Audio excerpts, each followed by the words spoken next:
आज हम एक कहानी सुनेंगे जो गौतम बुद्ध और राजा बिंबिसार के बीच की है, जो आध्यात्मिक ज्ञान और राजधर्म की समझ पर आधारित है।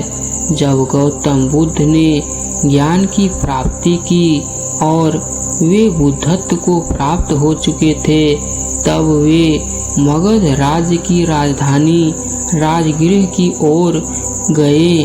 वहाँ का राजा बिंबिसार था, जो बुद्ध के बारे में सुनकर उनसे मिलने की इच्छा प्रकट की। राजा बिंबिसार ने बुद्ध को आमंत्रित किया और उनका स्वागत किया।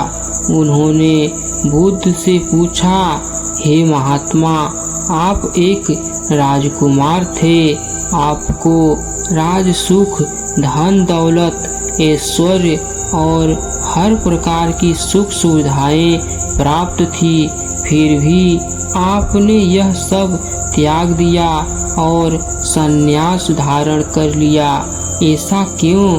बुद्ध ने शांति पूर्वक उत्तर दिया, हे राजन, संसार की भौतिक वस्तुएं क्षण भर के लिए हैं। मैं अपने जीवन के उद्देश्य की तलाश में था, जो सांसारिक सुखों से परे हैं।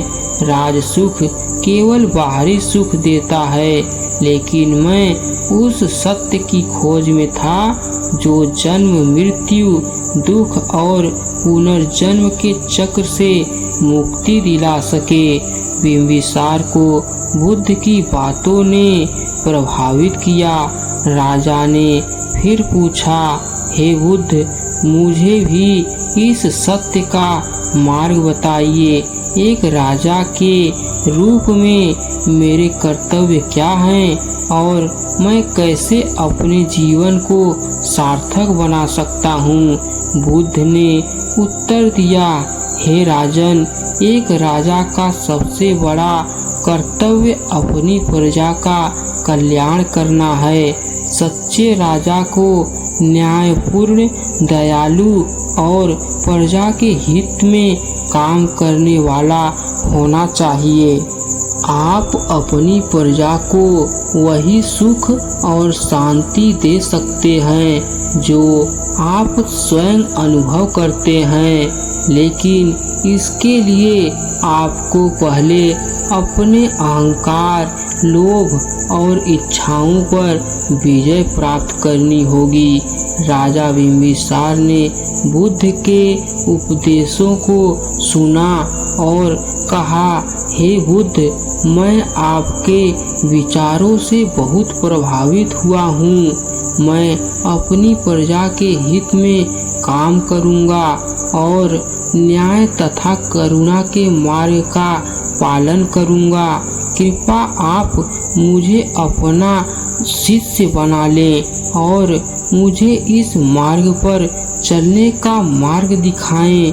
बुद्ध ने बिंबिसार की भक्ति और समर्पण को देखकर उन्हें अपने मार्ग का अनुसरण करने की अनुमति दी।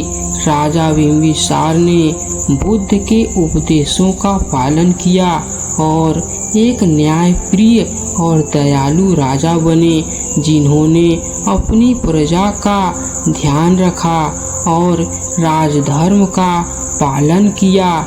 इस कहानी से यह शिक्षा मिलती है कि सच्चा राजा वही है जो निस्वार्थ भाव से प्रजा का कल्याण करता है। भौतिक सुख सुविधाओं से परे वास्तविक सुख और शांति तभी मिलती है जब हम अपने अहंकार, लोभ और इच्छाओं से ऊपर उठकर अपने कर्तव्यों का पालन करते हैं।